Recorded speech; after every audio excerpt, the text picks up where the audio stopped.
Someone asked me about the blue bloods and about their Nephilim ancestry, and it comes down to the following. In this current world, for you to be recognized as a royal, that means that you have political privileges. Because you belong to a royal house, you need to be a blue blood. And to be a blue blood simply means that you are a descendant of Lagos, who was a Macedonian Greek prince, the half-brother of Alexander of Macedonia, whom the world calls Alexander the Great, who is Apollo. Lagos is also called Hermes, or Mercurius in Latin. English is Mercury. And the magic wand of Hermes, or the magic wand of Lagos, is also the symbol of the medical world today. They've adopted it later on. Understand that if you are not a descendant of Lagos, you will not be recognized as a royal, and you're not allowed to wear a crown. You're not. Because understand the following. Those Greek kingdoms, because as I explained before, when the Greek Empire was established, you had many chieftains who ruled as kings in the world. In Egypt, you had Pharaoh. In Media, you had another Asha, I believe they called it over there. So you had all these ruling families who governed tribes. What the Greek rulers did, or rather the wizards, was they established the Apollo cult, and they forced all the world leaders at the time, the heads of families of governed tribes, they forced all of them to either become part of the Apollo cult or to be exterminated. And what the Greek rulers did was they established Greek kingdoms. So the kingdoms they established were modeled after this Apollo cult. And those Greek kingdoms are called monarchies.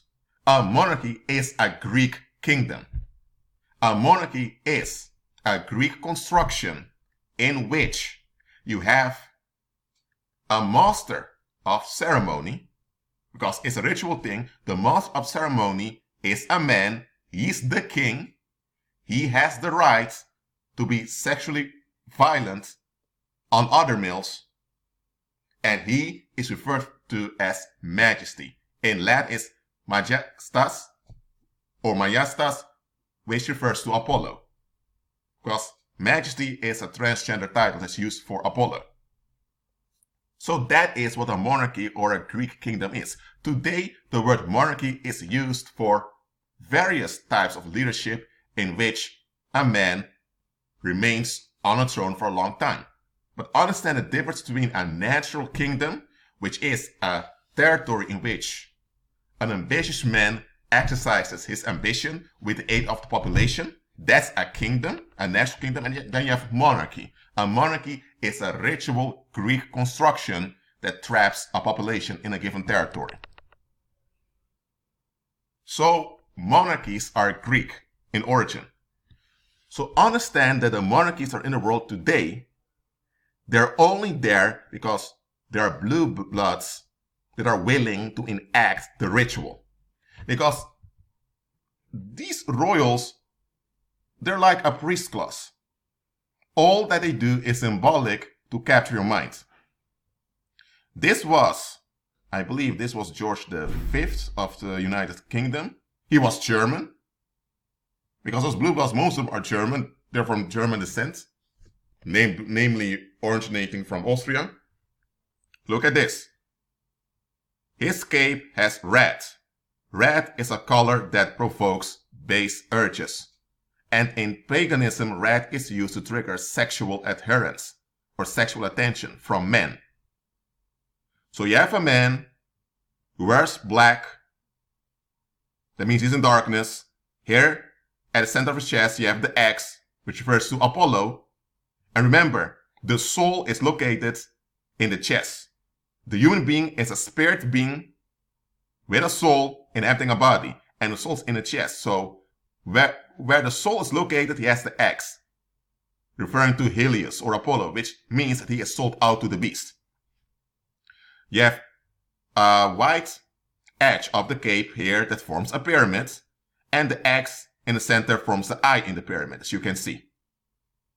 You have the slip knot over here, which means he's in bondage, he can't leave. That's what this refers to. He has the sword in his left hand, which means that he enforces violence, namely sexual violence on the males of the British Empire.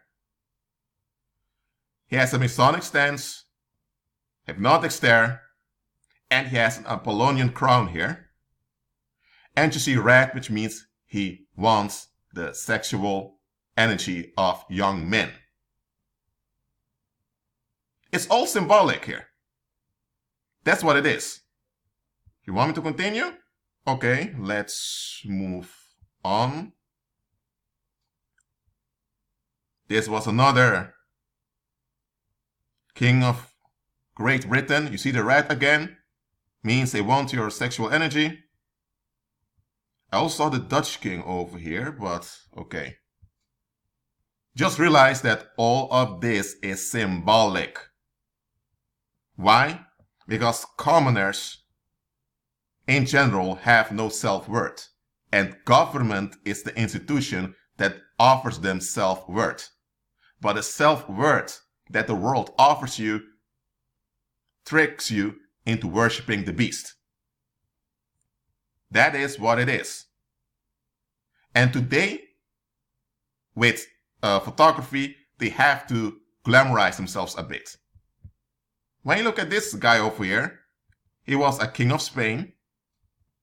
I believe Philip the Fifth, but anyway, just look at this guy.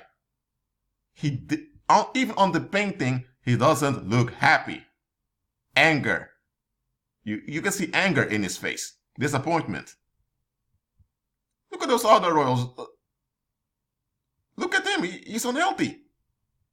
This was another king of Spain. And these are the types of people commoners cling onto? Yes. So understand that this whole thing about royalty in the world today is not natural royalty like you had in the past, during the times of King David, King Solomon. No, it's all Greek theater. This guy over here is William III of the Netherlands. Let me show it again. So here. No, not this one. Here, William III of the Netherlands. The same as with the British. And here he has the orange over here, which refers to Freemasonry, and red. All red because the nation state is built on blood sacrifice. So they want the fresh blood of young men. It's pagan. And remember what Christ said, those who live by the sword shall die by the sword. And again, he has the sword over here. Red again. The blue is for authority. This here refers to a demonic principality. And again, the slip knot, he is stuck. So, either you are a descendant of Lagos, which means you have Nephilim descent, because Lagos was a Nephilim and he was called the rabbit because he was very, very promiscuous. He brought forth many children. Now the children he brought forth were also Nephilim, even though they were born out of human women. And the daughters of Hermes got involved with male sellouts from the Germanic tribes and also some Asian tribes, and they brought forth the blue blood households. So if you're blue blood, you have a contaminated ancestry. Blue bloods are human beings, but they have contaminated ancestry. And because of this contaminated ancestry, their DNA is defect and evil spirits have easier access to them. Now, someone that's born from a blue blood household, they can receive Christ, become born again, and move forward. But most blue bloods prefer to serve the beast because they get things for free at the expense of the population. There's nothing wrong with a natural kingdom, okay? But the kingdoms you have today in the world are not natural kingdoms. They are Greek theater performances. And yes, they do have political privileges, so they do have some power, but the power is not in advantage of the people. And most jurisdictions today are republics, which means that the blue bloods forfeited those jurisdictions, and those jurisdictions are led by Masonic cults.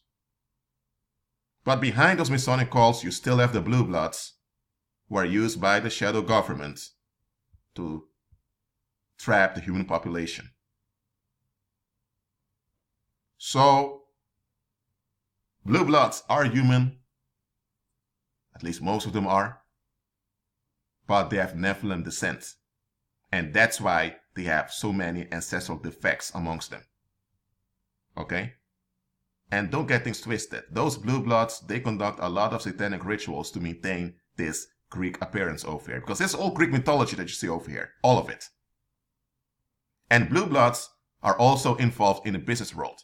So, for example, in Germany, you have many of those princes, dukes, counts, and all of that. They don't use the royal titles openly, but they're involved in the business world.